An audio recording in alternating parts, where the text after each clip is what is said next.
See, what you're experiencing is still down in the chakras here. When it hits the heart center, this is where your emotions start to get involved. And if you have not allowed for the free flow of that energy before, one of your first representations of that energy is going to be anger. Okay, because there are things you haven't dealt with. So you're getting flushed from the bottom.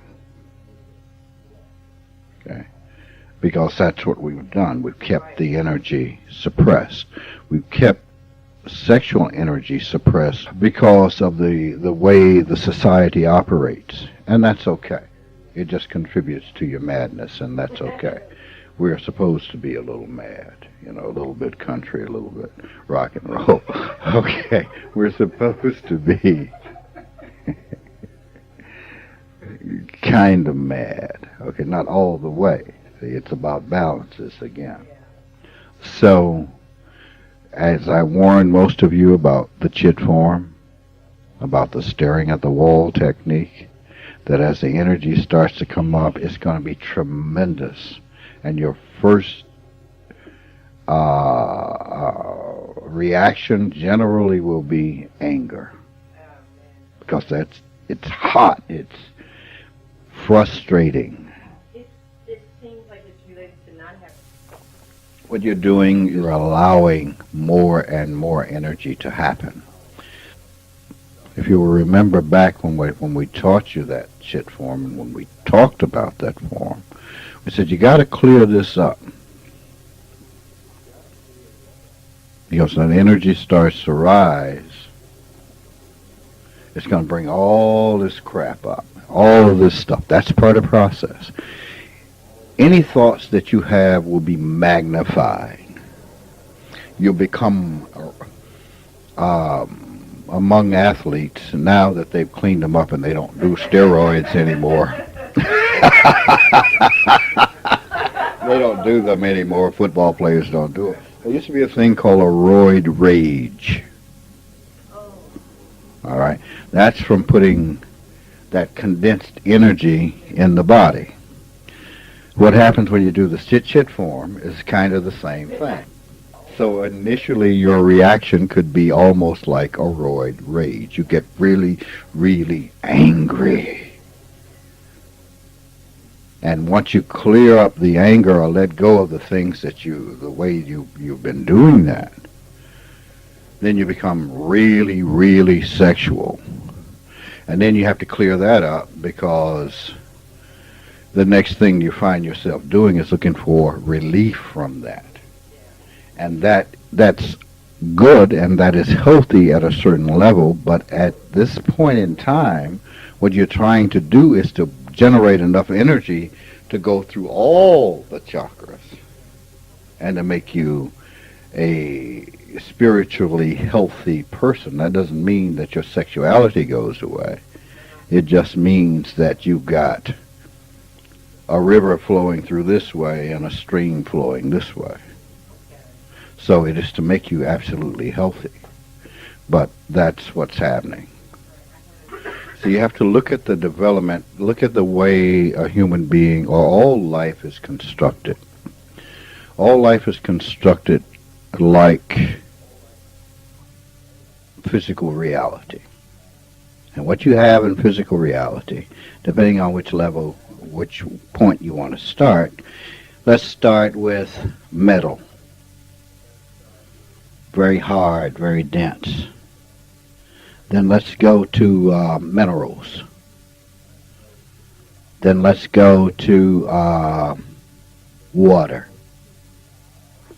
Then let's go to air. And then let's go to plasma. See, it gets more and more subtle. All right?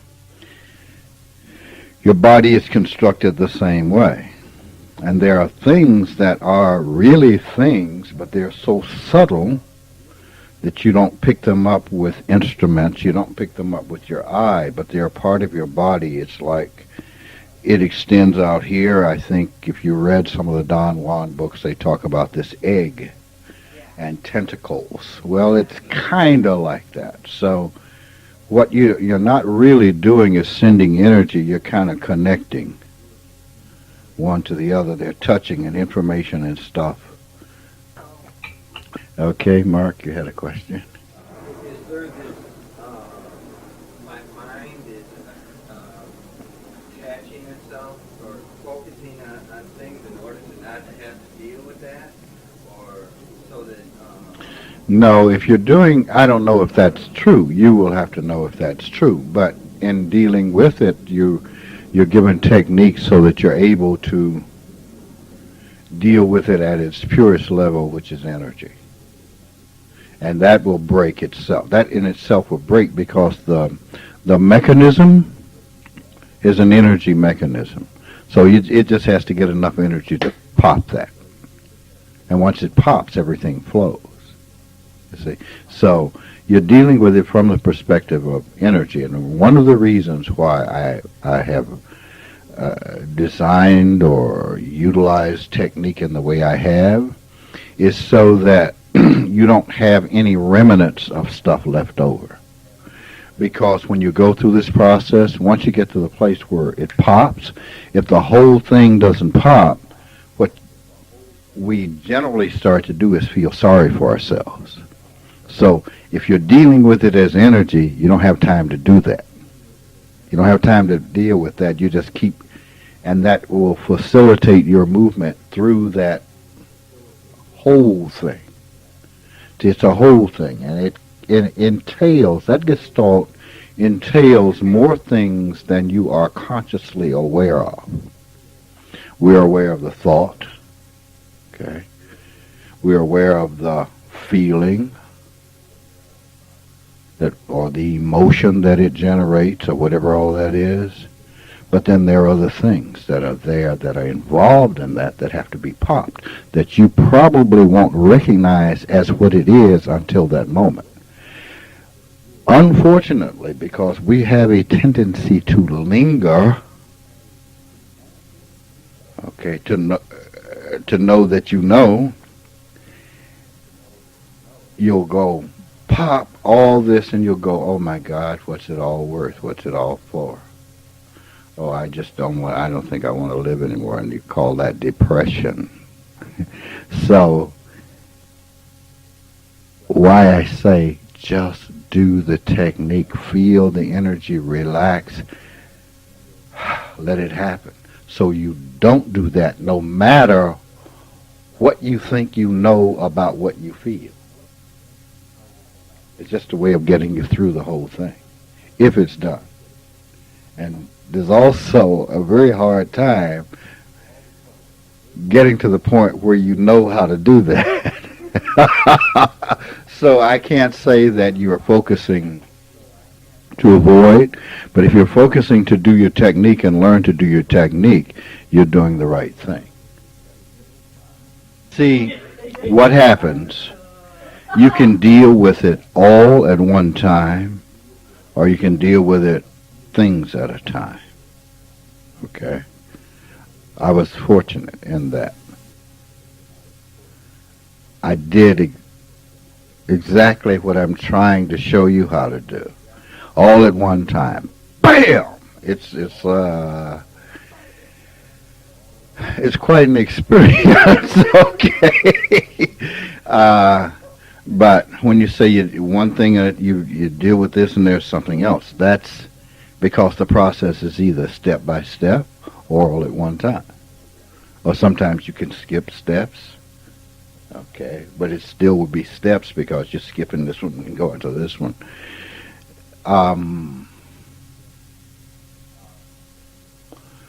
Each of you will have to determine inside of yourself what your question about the world is. Okay? That will help you understand how you have to go. See, my question about the world ever since I was like that was why? Why is it if they shoot you, you die? It's only a little hole. Why do we die? Why does rain fall down? Why is the sky blue? You see what I'm saying? That was my question. Why? Why is that? So it took me through the whole thing because I was more interested in why, okay, than I was in what I was saying. To say, oh man, why is my life like this? Because you talk about stuff coming down on you. Everything imaginable. I think I had a new car. I go out, the new car doesn't start, it's cold. I'm in martial arts. It's real cold, and I get real pissed. And they had those plastic steering wheels. And I go, son of a bam, and the steering wheel cracks and falls down. It's like, ah. So it was like all of this pressure building, all of this stuff, everything. So the first question was, why does all this happen in my life? And the answer came back, because you do so-and-so. Wow. Oh. You see, the next question was something else. And then the questions stopped being about me and started, because each answer led to something away from me. Me, but something away from what I considered the personal, or what we consider the personal. So the answers were astounding. And the answers were knowing everything. That was the final answer, was that you were let in, or I was let in on the whole joke. Okay? The whole thing. But that was my question. I followed my question. So in your search, what is your question about? And you have to be willing to go to the next point. You have to be willing to go to these, quote, abstractions. And you have to realize that the word abstractions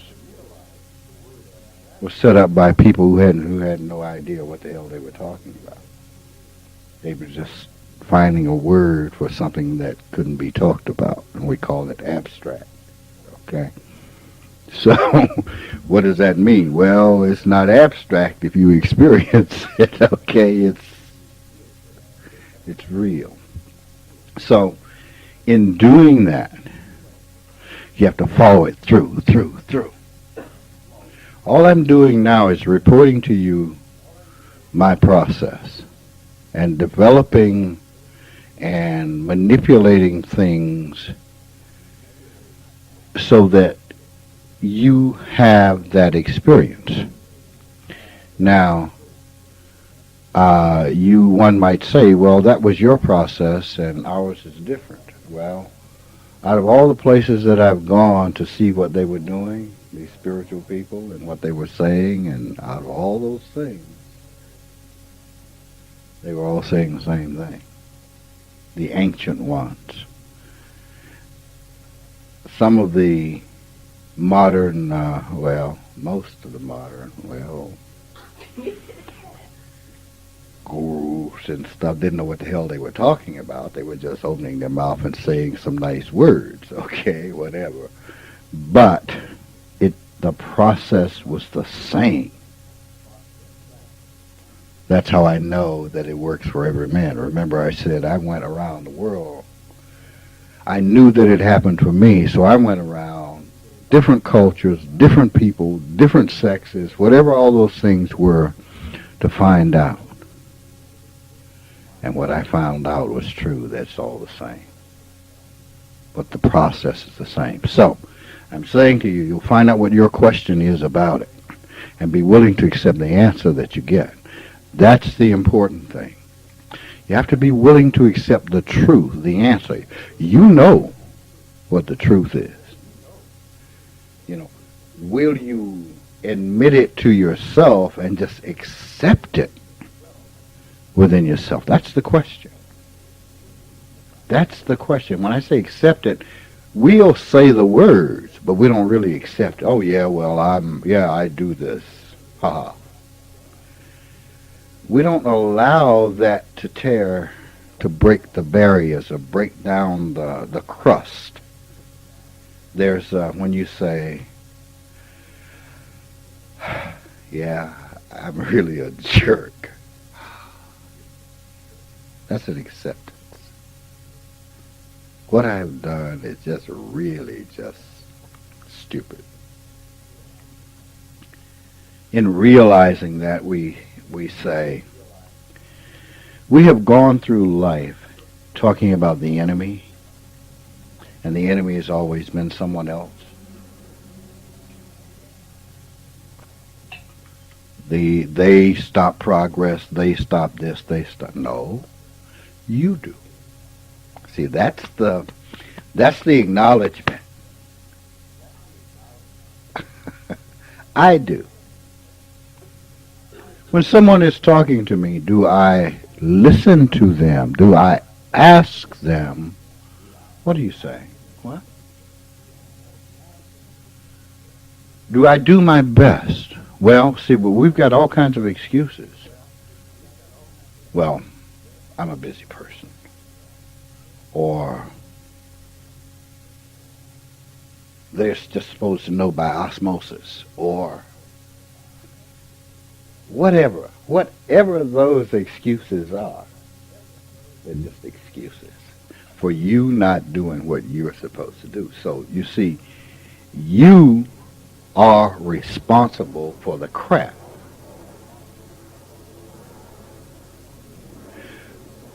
When I'm supposed to do my technique, do I do it? Well, right now I'm pissed. I can't do it now. I'm angry or whatever. I'm in a hurry or whatever. See, you know, that's the whole key. So that accepting that you do that,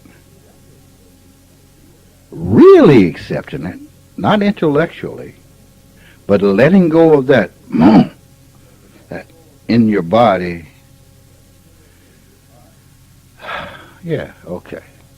Now let me stop that. What? Okay. That's why I caution you about assumptions.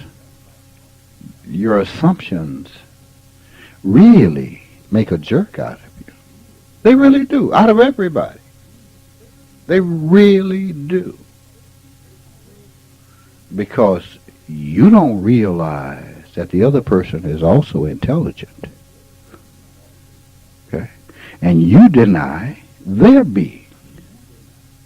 When you do that, when you make these assumptions about stuff, whatever all that is, that's why that stuff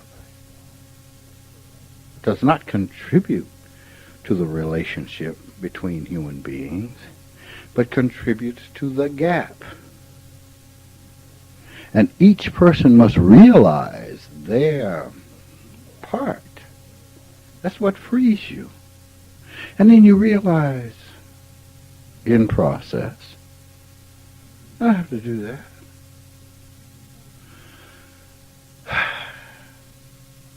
That's what frees you. Well, you don't have to do that anymore. Something happened to you and you're supposed to be angry about it.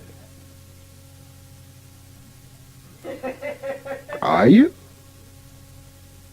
Somebody did something and you're supposed to be angry. Well, really? Is that what you are supposed to do? Well, I'm supposed to do something and I didn't do it. Ah. So what had happened was the energy was there and you didn't use the energy. You put a lid on it for whatever reason, because you were afraid, or because whatever, because you didn't want to go to jail for murder, or whatever reason you did it, you put a lid on it. See, now, that decision was maybe a good decision to keep you from going to jail, but in terms of your physical health or your spiritual health, it wasn't the right decision. Okay? So there had to be another decision made someplace. So when we do those kinds of things, and now we're walking around with this thing, you piss me off, you piss me off, you piss me off, you... No. That's why I've developed into a very mean person. Not mean-spirited, but mean. Why, I will stop you cold in your tracks sometime and just say, hey, no. Get a hold of your shit. Well, you could have been nicer. No. No, I couldn't have been. Because when I was nice, you wouldn't listen. When I said, oh, you really shouldn't do that. Oh, maybe. And I say, hey, you son of a bitch. He called me a son of a bitch. Yes. You see what I'm saying here? That's the responsibility of each and every person to free their stuff. So when you're sitting there and you hit one level and you hit another, you say, wow, I'm done, dealt with that. Wow. But there's another one coming. So that's why the technique is kind of like grease. Once you slip and hit the floor, you keep sliding right on out the door. It doesn't give you the opportunity. That's why I say no matter what comes up, no matter what you think, do the technique. Do the stop. Relax. Let the energy flow. Because you'll just keep sliding. The biggest hindrance is your ego. You don't want to do that. You don't want it known that you do what you do, or one does what one does. Okay? You don't want that known. Well, see, that stops you. Go ahead. Everybody else knows you're a jerk. Everybody else knows. Okay? Just, you're living in this illusion. One of the things that I couldn't understand when I was young, and probably because I was not socialized with human beings, I could never understand. I would say something and it'd be a genuine, honest question, and someone would accuse me of this philosophical thing, and it would like, wow, did I do that? Oh. Finally, it occurred, no, that's not what I meant. I'm not the idiot. You're the fucking idiot. Okay? I'm looking at you. I'm looking at what I said, what I did, what I meant. And here you come. So I'm saying everyone else already knows you're a jerk. So you can stop pretending now. And it's all right to be that jerk. It's all right to be stupid, as long as you know it. Then you gain control, if you know it. All right, so the technique helps you slide right through that. See, your madness is a part of your creativity. Madness, there's always a flaw. That's what keeps you moving forward. There's always a flaw. You will hear me use the word perfect, and I have given you a definition of that word. Whether you have studied that word, studied what I said about it, experienced it, that's up to you. The general idea of perfect is meaning no flaws. No, the world is perfect, which means it contains everything. If it did not contain that flaw,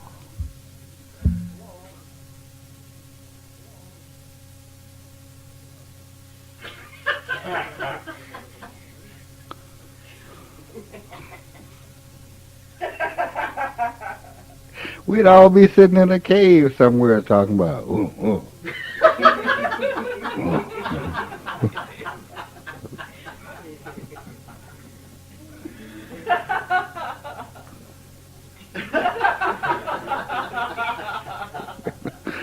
The flaw is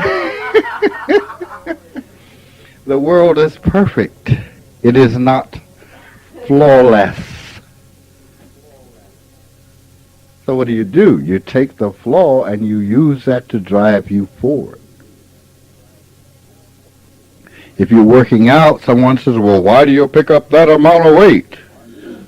Because I got tired of picking up the one I could pick up 87 times. You know, we go forward. Why do you do 220 pounds over your head? Isn't 10 enough? Maybe for you. But it's that thing in me that seeks always to be better. Always. And awakening is coming to the point where you always seek to be better. You don't rush at being better because you have learned that rushing at it makes you worse. That you take your time, you build your structures, you build your foundation, you build. Sometimes that takes years. So don't be in a hurry. Don't be in a hurry. There was a nun. About 97 years old. She'd been on a trip all her life since she was a little kid. Studying, working hard at it. She goes down to the well. The monastery was on a hill or on a, whatever it is. Monastery, monastic means male, so whatever the thing was on the hill. Where she lived. Yeah, where she lived, the nun house. Okay. Well, nunnery, if you use the word nunnery, is a whorehouse. Convent, okay. Yeah. So, she goes down to get the water. She gets it on the stick, and she gets right to the door, and the two sticks break, and the water falls. And she said, I give up. And there it all was. So, try until you surrender. Till it's no longer a problem. That's what the technique does. It greases your way until finally you understand and pow. Whoa. That's why you can't stop at any of the other shit along the way. You can't stop at your feeling sorry for yourself. You can't stop at depression. You can't stop at anger, hostility, all these. You can't stop there. Even joy, I've said use the stop technique even when you're feeling joyful. It's amazing how conveniently people forget that. Oh, I just want to feel this. How about understanding it? You can't understand by understanding half of a thing. You can't understand that way. It's like understanding life through studying the dead. It doesn't work. You can understand certain things about its physical nature, but you're not understanding life. In order to understand life, you must study the living,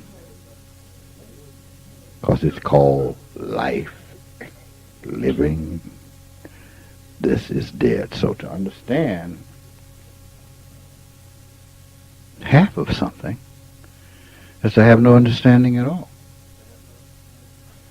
Half of it is still hidden. So you do it when you're feeling joyful. See what happens here. You do it when you're feeling bad. Sometimes you just do it. See what happens. See what happens if nothing is happening. Let's see. Because something is happening. Okay? It's study. It's what it is. It doesn't mean you have to stop what you're doing. It doesn't mean you have to stop your work on your job. It doesn't mean any of that. It just means pay attention. You waste time on the job anyway. So what do you say? You know, you waste time. Blah, blah, blah, blah, blah, blah, this, that, the blah blah, thinking about this thing. But I got to do this. I got to do that. You're wasting time anyway. Efficiency is a nice thing. Be efficient at what you do.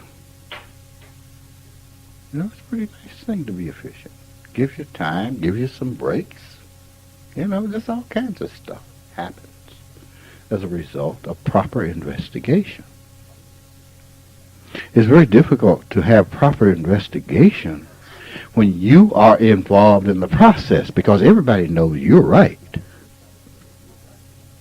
You are absolutely justified in being pissed, or you are absolutely justified in being whatever. But see, I don't know that. Shit. I don't know that. Take time. Investigate. The death of my mother is still trying to teach me some things. And one of the things that I saw in the process of her dying was that a lot of people, when they're closer to death, they start to, the mind does something where it goes backwards. But it doesn't appear to do the things that it did when you were more closer to living, okay? And they start seeing people when they were a child, they go back to their childhood. She started talking to her mother, she was talking to my dead brother. Just stuff starts happening in the mind. And I've always had the question as to why is that point? Like, they have a common thread, okay, of seeing the light at the tunnel and all of that, but what does the mind do? Okay. For some people, it does relive the past and tries to rectify. Because, see, as I said, you know the truth. You know what you have done. And you know when what you've done is not good. When I say good, godly, from the word godly. Or when you have taken advantage when you shouldn't have. And when you did things that were not correct. You know. Sometimes, in people who have not rectified that, it's a time of reckoning. Because death, see, when you realize death is an absolute, you can't stop it. There's not one thing you can do. You can hold it off. You can hold it off when you're knowledgeable. You can hold it off for a long time, but one day, it's going to get you. You know that. You come, so when it comes, it's like, oh man, like I said a while ago, stuff you don't want to admit, now you got to fess up. So the mind will go to those things and try to clean them up. Sometimes the people they see. It's not, right. No. Only those who are so knowledgeable about this side of things call them fantasies and illusions. That's because they haven't stepped across that line. And in meditation, you can step across that line, by the way. Or in letting go all your crap, you can step across that line. It's not a one-way street. Don't worry about it. Okay. Oh, shit.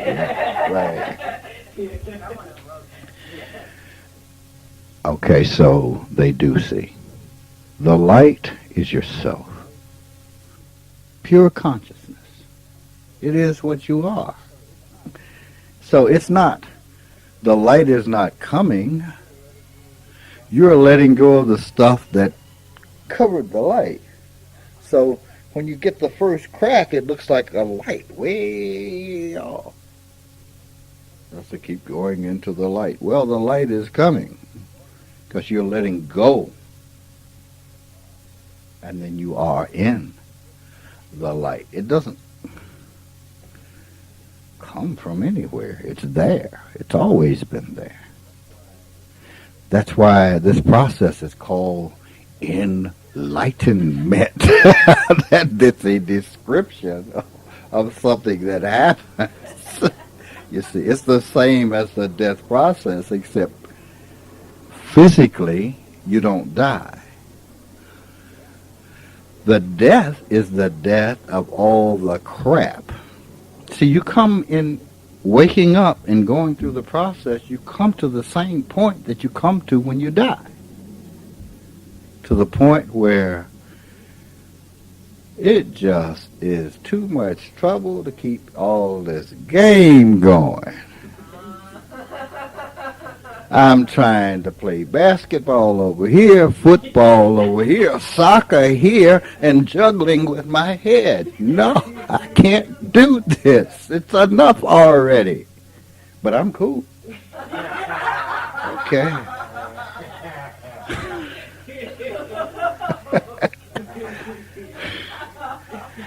I'm all right.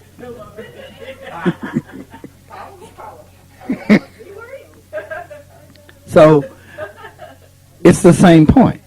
It's the death of the mind, or death of the ego. Let's put it that way. So then you see. The light, I say it all the time, we see things differently. I used to try and tell people about it, but I realize they don't see it. So the light is everywhere. It is within, it is without, and it's bright, bright, bright, bright. It's the brightest bright you can imagine. It's always been that way. It's just that you've been wearing sunglasses. Call it egoism, call it whatever, but you've been focused on the word. So death lets you focus on the truth, because you realize you wasted your whole life. You literally wasted your whole life with bullshit. So the light comes to everybody. Or the light is there, or however you want to say that. Yes. Go ahead. Once, okay, in the reincarnation process, okay, you just say hypothetically, you're dying, you go forth the light or whatever. Mm-hmm. Where does the mind stop? And then it possibly must pick up again in order for you to go through the reincarnation process? You see what I'm saying? Mm-mm. No? Death is a strainer. A strainer? It filters? It strains that shit right out of you. Okay, so, see, now, you want to go back. Remember how I've defined mind. See, mind and you are two different things. Mind is a linear thought process. what you are. You hear me say what you are. Okay. What you are remains constant. You slip through that. Unless you believe that you're dying and that you don't exist, then you'll blank out. But that's just a mind cramp, or just a brain cramp, or just a consciousness cramp. Eventually you go, Still here. say, belief systems are very powerful. Now, we're not talking about the linear words, but we're talking, there's a mechanism. Some people can be very stubborn. Very stubborn. Some people don't know they're dead. They refuse to accept the fact that they're dead. Okay? They're just so, well, you learn after a while. But see, in time, now you talk about reincarnation, once you settle in, sometimes there can be confusion. You settle in, it's like when you awaken from a dream. You know you've dreamed something, but you can't remember it. And sometimes you'll lie there and you change positions. There's the dream. It's the same thing. All of a sudden you recognize yourself. You recognize the self that you were before life. And then you recognize why you went into life. Then you decide to go back again if you hadn't accomplished it. Okay. Her last word, well, not her last words, but she said something very important, and I've never heard her say it before or ask it, and just looking back at her life and how she behaved in life, she turned around and asked me, I talked to you, is it better to know or not to know? And she was very, very clear, very honest about her question. And I talked to her just based on what my association with you. And I said, yes, it's much better to know, but you will find on your own. You have to, I told her as far as looking for the answer, is something that she has to know in herself. But my question is, in reference to her dying, if it was a true, honest question in her to really, really know, then upon her dying, that moment will be whether she takes that on with her or not. You forgot half of it. What did she say? When you said, yes, it's better to know, what did she say? Didn't she say, yes, it's better to know? She already knew. So it wasn't upon her death. She knew right there. She asked you the question not because she didn't know, but she wanted to know if you knew. Okay, so it wasn't just about her. She knew. Because she said, yes, it's better to know. See, let's talk about communications for a minute. Communications is not just words. So sometimes you have to look. No, all the time. A person is trying to tell you something. They're telling you with their eyes, their actions, their expressions, their hands, their bodies, and psychically. All these things. So in order to understand what somebody's saying to you, sometimes they ask you a question. It's not because they don't know the answer. They want you. I do that a lot. I want you to think about it. So if I say to you, think about this, you go, what? But if I ask you a question, you have to come up with the answer. Okay. She kept saying, I have something to tell you, I have something to tell you. And I said, what, Mom? She said, you have to be quiet. You have to be quiet. I said, shut up. Haven't you heard those words before? Right. She knew. Yeah, she knew. Okay. Someone once said, the West is physically oriented.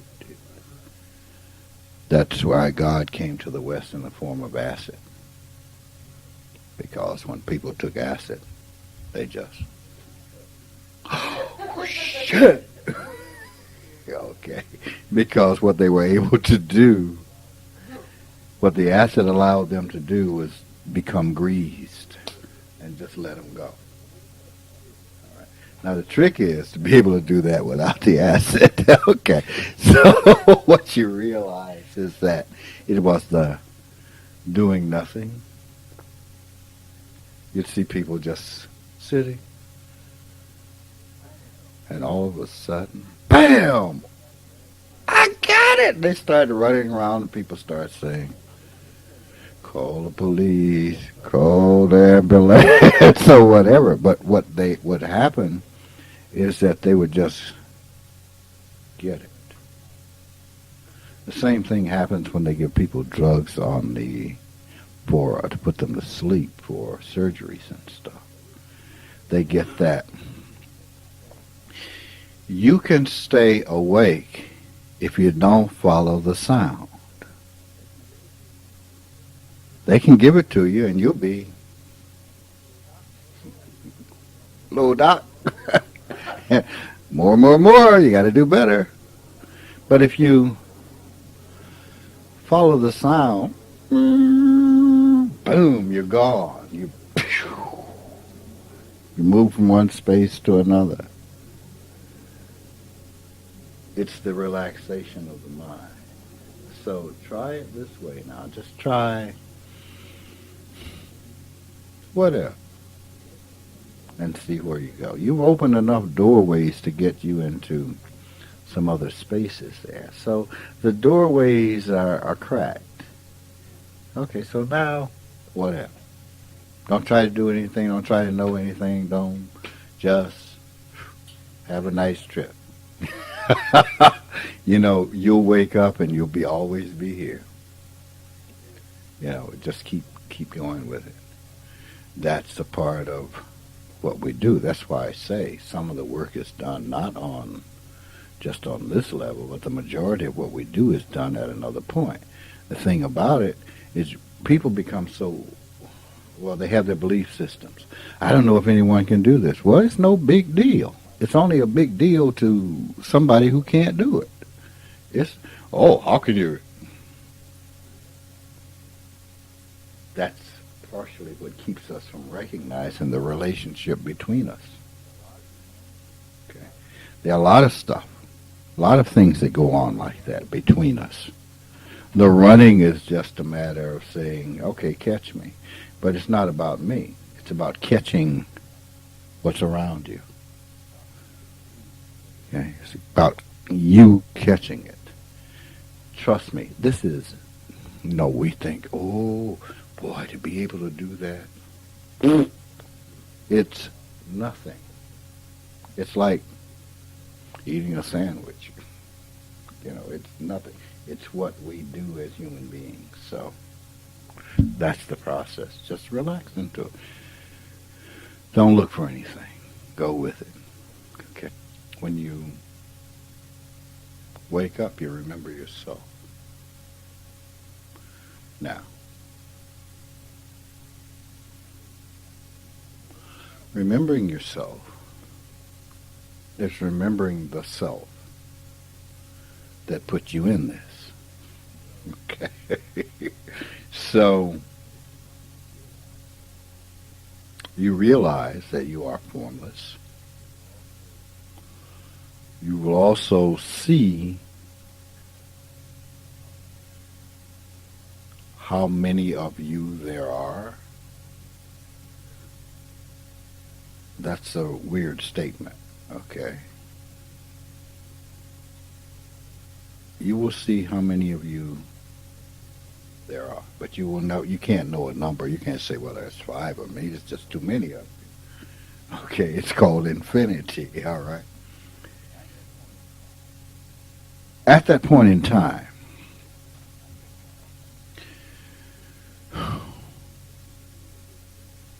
you can continue the journey. No. Chances are you will continue the journey to reincarnate if you hadn't fulfilled what you came on this earth to fulfill. And fulfillment of what you came on this earth to do has nothing to do with doing great things for humanity. You can't do great things for humanity. It entails what you understood and what you came to peace with about physical life, because this is just a learning place. If you've done that,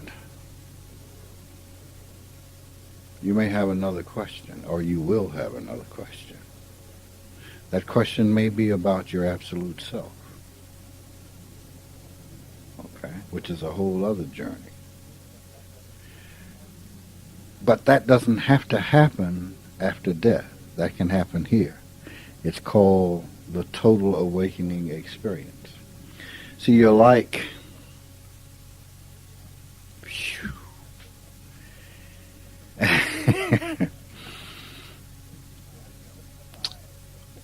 there are different size yous. That's not true, but it's true in the sense of what you believe. All right, there is a you. Let's call this you the you without the corporal mind. Then there's the you we can call the greater evolved self. And then there's the you that's bigger than that one, so to speak. Because when I say bigger than, the illusions of size have to do with the way you see yourself. We could go through that ad infinitum. Then there's God. Okay. Then that's the you. Okay. So you just break all these little idea structures down and you go, oh, then let's do this. Let's go into this place where there is no place. Let's have a place where there is no place. And let's see what happens there. So it's all an internal understanding. Does this make sense to you? It all depends on what you learn in your process. What point you want to wake up in the dream, and in which dream? Because you're constantly creating the dream. You're constantly creating dreams. Every thought that you have has a reality and has its own self. Every point that you've been in time and space has a reality and has its own self. That self that was you yesterday did not wake up this morning. This self woke up this morning. This self that's sitting here right now did not wake up this morning. It was. Does this make sense? So there are all these ways, all these places, all these infinite amount of places to play.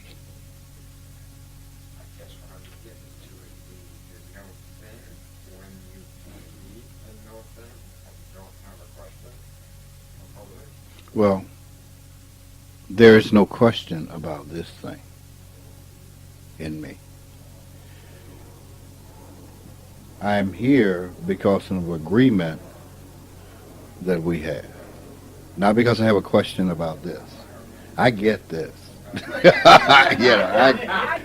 Backwards, forward, upside down, right side out. Okay, no problem. There's an agreement, and at some point in time, you're going to touch that space, and you're going to remember this agreement to finish the process. Okay. To finish the process together. That's what that is. And then you decide something else. Life will say, you've heard me say, this is it. This is it for me. Now, whatever it is for you, that's not my business. Okay, but for me, there's no need to be here other than this. I guess one has to, is there ever a space, a spot, a time that you just be in no? Yeah. Always. The thing that what you get is the eternal now. Okay? And in the eternal now, there is no thing. The question is in the eternal now. So we don't confuse the fish with the river. See, and that's the point now. To be here, that's why to be in it and not of it. To be in it and not of it is to know that you are the river and not the fish. So you watch the fish, you watch this, and you say, oh, okay. Yeah. Form is always within no thing. It has to be. The answers to your questions are everywhere. Everywhere about the makeup of things. If you look at the earth and all the planets evolve around a central sun. That evolves around a larger and greater sun, which evolves around a larger and greater sun. If you look at a picture of the Milky Way, it's this giant swirl. Billions and billions of stars evolve around this giant central place. And that around this giant central place, and on and on and on. It physical representations of the non-physical law. It can be no other way. This little I, or this thing, and the greater self, and then there's a greater self, and there's a greater self, and then there's on and on, there's God. But what you can do if you go to the eternal moment, what you recognize is God. And then you're standing here and you can look forever and see all the little places. Just little places everywhere. All this stuff. There's certain secret sciences that once were quite alive in the world. In ancient Hebrew, in ancient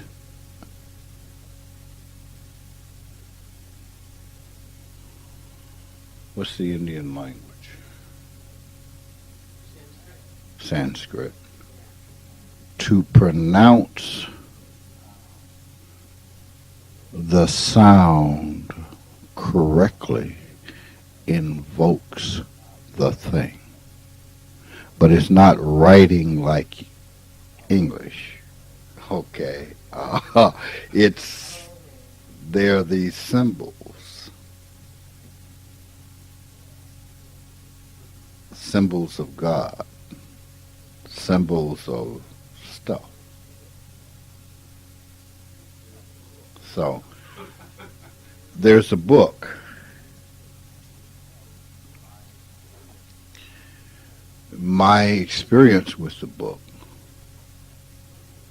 years and years ago, I thought I was dreaming, and I was running.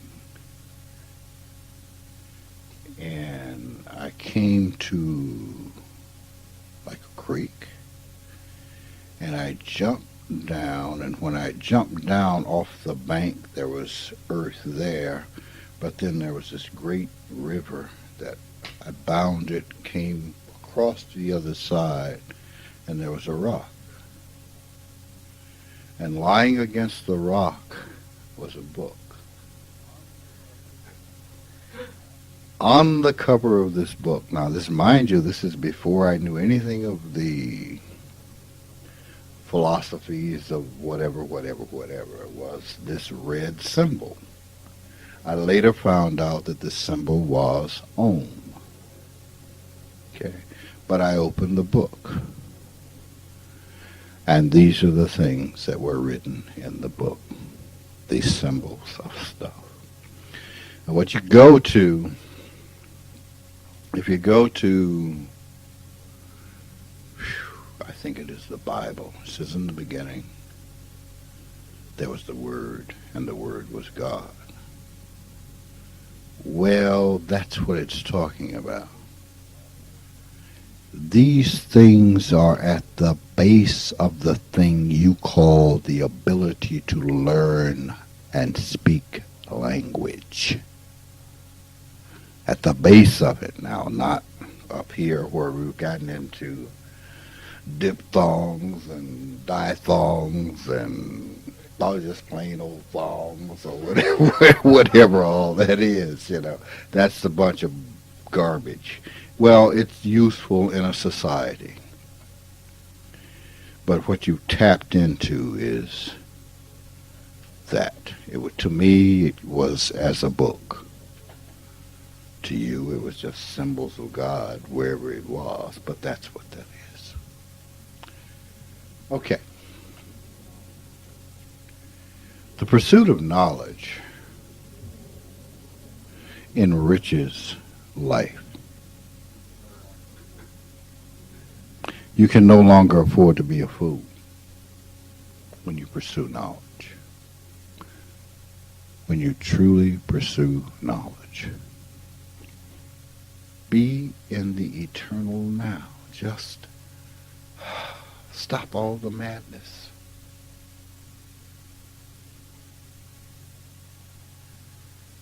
It's simple. It's not easy. It's simple. But you gotta try. I'm here to help. Back to that. Your question about that. I'm just here to help. Now, you have to allow me to help. Me doing all the work, and you do. Years ago, when this first happened in my investigation into the world of psychology, when everybody was all touchy-feely and all cry on my shoulder, it was like, okay, now they cried on your shoulder, they're crying on your shoulder again, and again, and again, and again. God damn, I'm getting waterlogged. Okay? When is the crying on the shoulder going to stop and you're going to do the work? You're going to do what you are supposed to do. And that means without exception. About anything, because the object is to understand yourself.